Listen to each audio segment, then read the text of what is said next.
এবার দেখে নেব কাঠমান্ডুর দরবার স্কোয়ারে 2015 সালের 25শে এপ্রিল ভূমিকম্পে ঠিক কী হয়েছিল।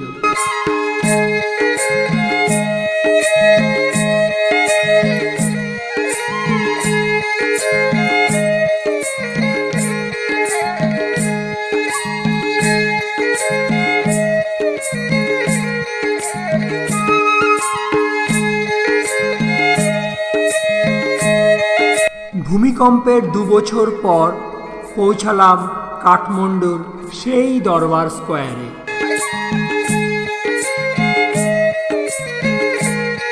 ভূমিকম্পে ক্ষতি হয়েছে রাজপ্রাসাদের, চলছে তারই রিপেয়ারিংয়ের কাজ।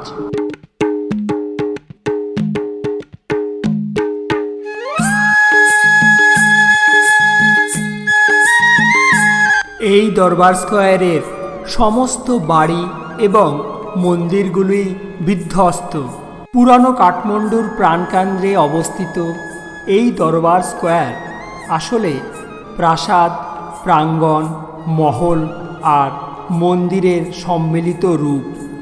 ত্রয়োদশ থেকে অষ্টাদশ শতকের মধ্যে নেপালের মল্ল রাজারা এইগুলি নির্মাণ করিয়েছিলেন।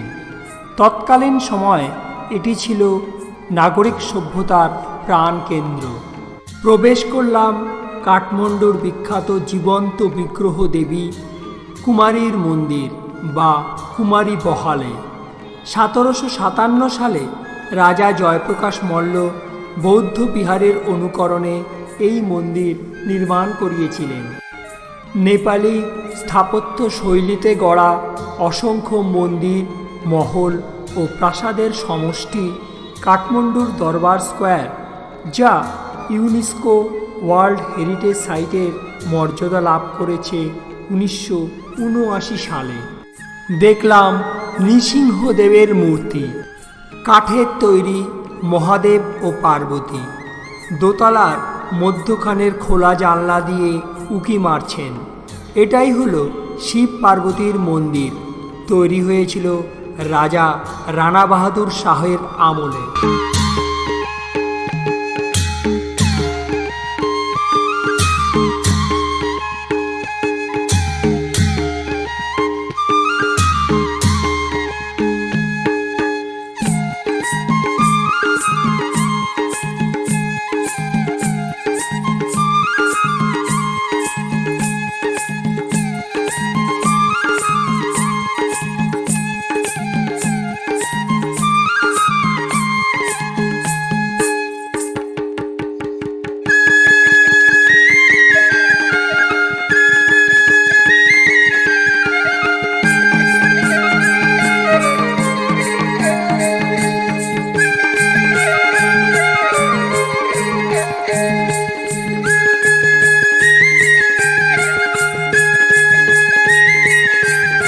পৌঁছালাম কোটিলিঙ্গেশ্বর মহাদেব মন্দিরে। 1563 সালে রাজা মহেন্দ্র মল্ল এই মন্দির তৈরি করিয়েছিলেন। পাথরের সিঁড়িতে বসে দেখা যায় বিভিন্ন আর্টিস্টদের আকার মহড়া। বিশাল প্রস্তর মূর্তি কাল ভৈরব, মহাদেবের ধ্বংসের রুদ্র রূপ। রাজা প্রতাপ মল্ল এই মূর্তিটি তৈরি করান। পৌঁছালাম 9 স্টোরিড বিল্ডিংয়ে। ভূমিকম্পের পর এখন এই বিল্ডিংয়ের মধ্যে প্রবেশাধিকার বন্ধ।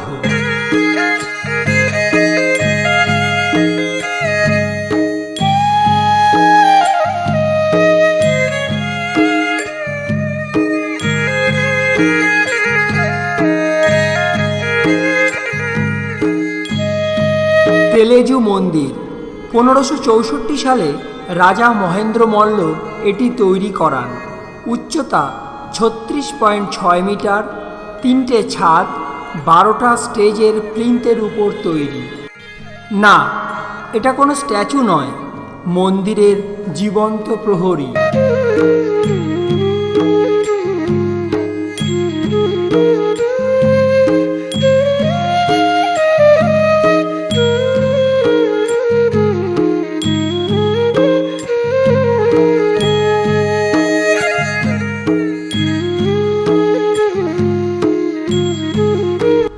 হাতের কোনো আঙুল নেই, তবুও তৈরি হচ্ছে সুন্দর সুন্দর পেন্টিং। এবার ধানসাতে ভগবান বিষ্ণুর অবতার নরসিংহদেবের মন্দির, অনেকে গোবিন্দপুরও বলে থাকেন। 1673 সালে রাজা প্রতাপ মল্ল এটি তৈরি করান।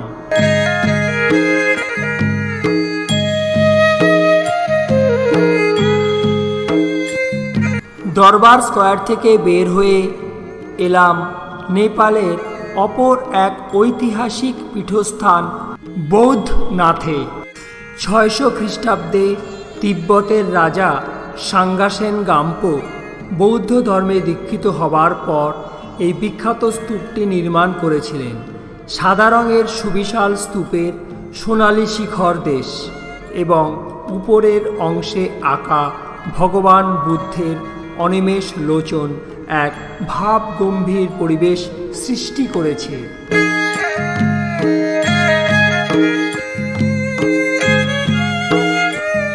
1979 সাল পর্যন্ত এই বৌদ্ধ স্তূপটি দেখতে ছিল এই রকম।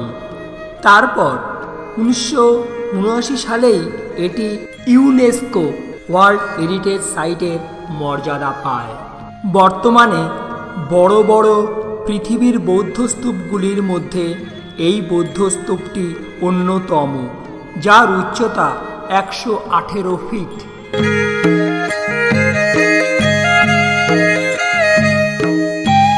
এখানেও দেখা হয়ে গেল প্যারিসের সেই বন্ধুদের সাথে।